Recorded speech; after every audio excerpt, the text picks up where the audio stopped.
I've been subscribed to Triplex the Peach Triplex for a while, and I usually like her vids, and I have a hard time finding aspects of them to disagree with. But in one video from a while ago, I found a point of contention. She made 3 videos addressing the subject of prostitution, and in those videos she made a number of points I hadn't considered previously. Her argument in each case is that prostitution should be legal. After all, there's nothing necessarily illegal about consenting adults having sex, and there's nothing necessarily illegal about consenting adults exchanging money.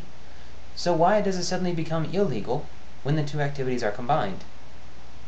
I understand making it illegal to sell tobacco and alcohol to people underage because it is illegal to give tobacco and alcohol to people underage.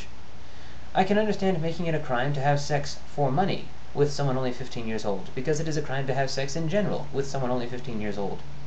I can understand making it a crime to have sex with someone for money against her will because it is a crime to have sex with someone in general against her will. In every other case, activities that are a crime with money are also a crime without it. Why the exception? To borrow the immortal words of George Carlin, how can it be illegal to sell something it's legal to give away? Additionally, when prostitution is legal, a prostitute who is assaulted by a client has the option to go to the police. She cannot rely on the protection of the law if she herself is a criminal. Instead, the best she can hope for is the protection of a pimp whose behavior is not governed by the same accountability mechanisms as a law enforcement agency. This leaves her open to that pimp's exploitation.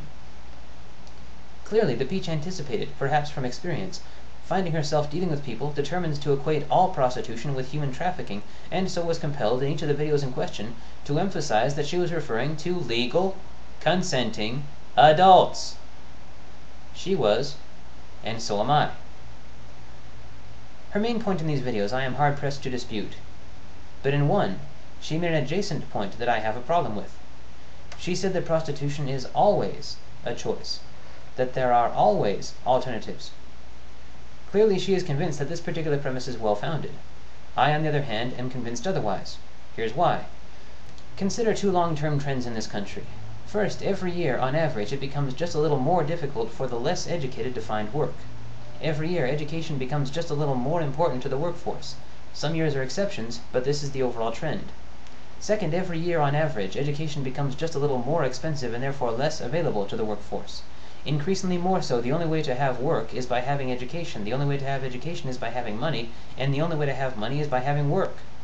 With increasing frequency, one who has no work, no education, and no money has no prospects for obtaining any combination of the 3.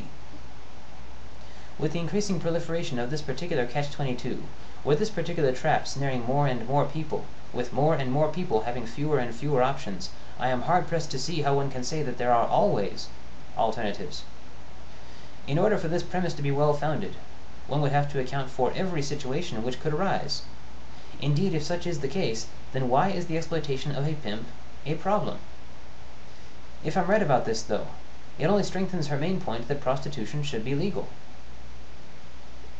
This dovetails with my next point about educational expenses.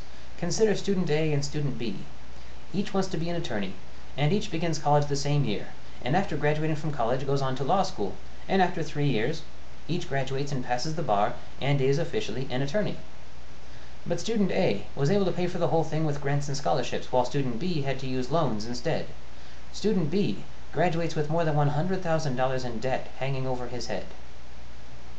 Now they hit the job market, and each finds abundant opportunities. Each finds plenty of prospective employers or clients who would benefit from their services and who are willing to provide pretty generous compensation for them. But student B can't work with most of them because the compensation they offer, however generous, is not enough to help him make progress on paying off his debt. The only places that offer enough to help student B make this progress are huge corporations.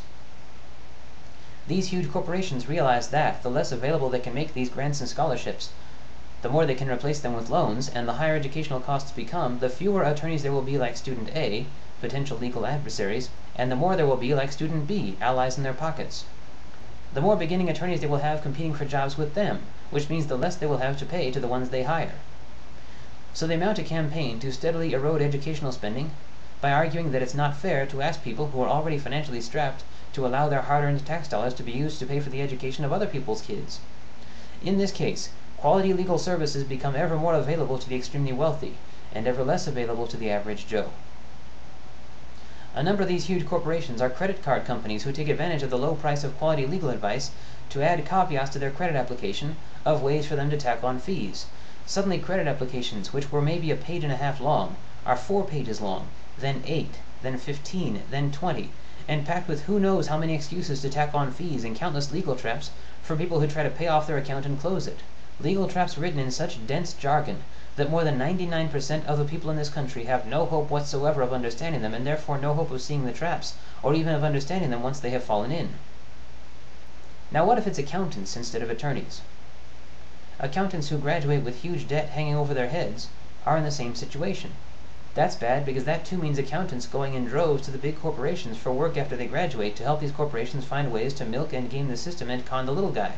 So too with scientists, engineers, doctors, and economists.